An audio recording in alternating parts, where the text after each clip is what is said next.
ये चैट में क्या भाई विकास अब क्या पूछ रहे हैं, what should be the ideal time from now still.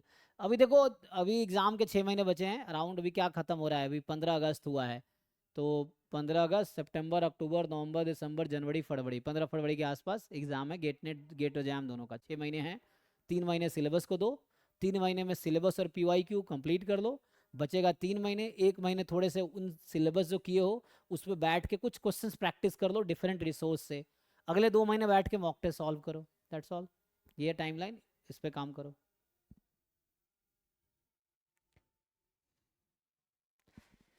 हाँ जी। जो अमन था जिसका 41 रैंक था, कहा कि he was doing question first even if topic is not clear and continue doing just more question practice question. जी जी, मेरे साथ भी ये काम करता है। जैसे मैं अभी नेट का सिलेबस पढ़ाया हूँ, मैं नेट का क्रैश कोर्स। तो जेन्युइनली बताऊंगा, मुझे नेट का पूरा सिलेबस मुझे भी नहीं आता है। लेकिन मैंने अभी क्रैश कोर्स कराया तो ऑलमोस्ट 90% क्वेश्चन करवा दिया मैंने उसमें। और सिलेबस मुझे 60-70% ही आता है।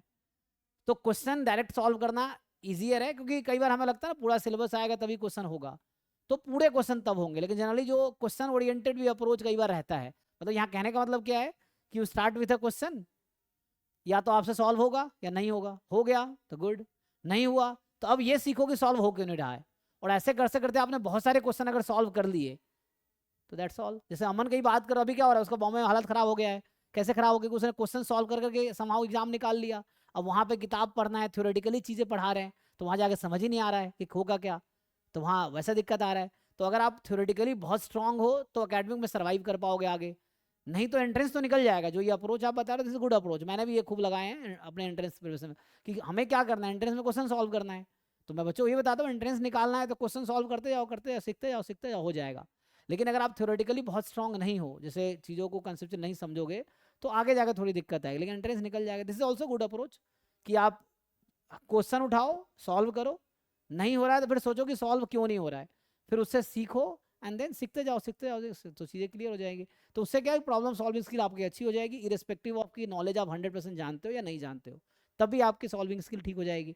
और बहुत सारे क्वेश्चन चूंकि आप प्रैक्टिस कर लोगे तो आसपास के अराउंड के सारे कॉन्सेप्ट आपको पता चल जाएगा मोटे तौर पे, है ना।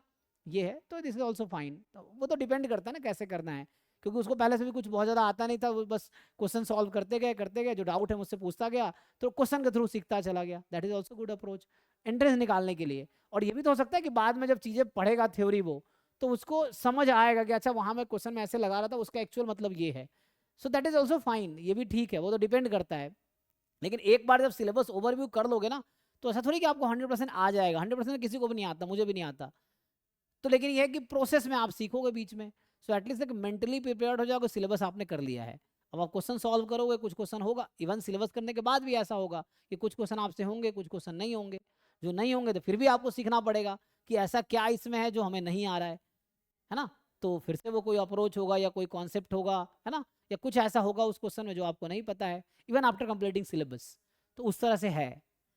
तो कई चीज़ें हमें ओवरव्यू पता होती है, और एंट्रेंस में जो क्वेश्चन आता है उसी ओवरव्यू पे हो जाता है। मतलब बहुत ज़्यादा डीप नहीं भी पता क्वेश्चन, एंट्रेंस में इंट्रोडक्टरी क्वेश्चन आते हैं, हो जाते हैं। बहुत डीप है तो नहीं होगा, तो वैसा होगा।